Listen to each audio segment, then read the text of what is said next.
Dvorak, a superior keyboard layout. Why learn it, and who cares anyways? This is just my quick introduction into a little bit about the history of the Dvorak keyboard and why I'm choosing it as a keyboard to switch to from Qwerty. First of all, let me go ahead and introduce Dr. Auguste Dvorak. This is the man behind the scenes. He invented this keyboard along with one other man back in the 1930s. This is back when electronic typewriters were starting to become in use, and basically they were looking for a way to reduce strain and allow people to type faster. I'm going to go ahead and talk about some of the different reasons why I'm interested in the Dvorak keyboard. First reason is speed. This beautiful young lady is Barbara Blackburn. She failed her high school typing class on a QWERTY keyboard. However, she now types at 170 words per minute, peaking at 212 words per minute, placing her in the Guinness Book of World Records. And, gotta love this, she refuses to type on a QWERTY keyboard. One of the other great things about the Dvorak keyboard is you alternate hands. The vowels are on the left-hand home row, which causes you to alternate, so as you type words, you typically move from left to right and vice versa. The typing is also equally split between the hands, allowing you to type quite a bit faster.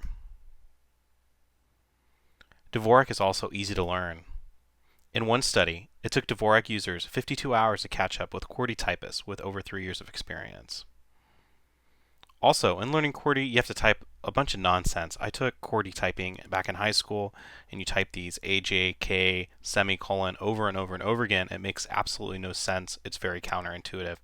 With Dvorak, you're typing words right from the get-go. Things like the thousand tenths can all be typed right from the home row.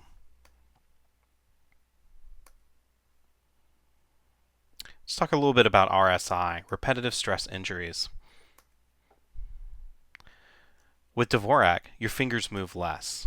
How much less? Dvorak you type typically 1 mile per day, whereas QWERTY you type 16 to 20 miles per day. That's a lot of extra movement by those fingers.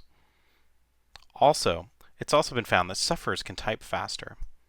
And most RSI sufferers no longer feel pain after switching to Dvorak from QWERTY. Let's talk a little bit about accuracy. Dvorak typists make fewer mistakes, typically half as many. That's a lot of time you could spend doing other things. And that pretty much concludes my presentation. If you're not sold on Dvorak, I sure am. I'm going to be spending 10 weeks learning how to type Dvorak, putting in a lot of work and effort, and documenting my process on the web. These are some of the sources I used for the information in this presentation. Feel free to go ahead and take a look at some of these websites. They're really great.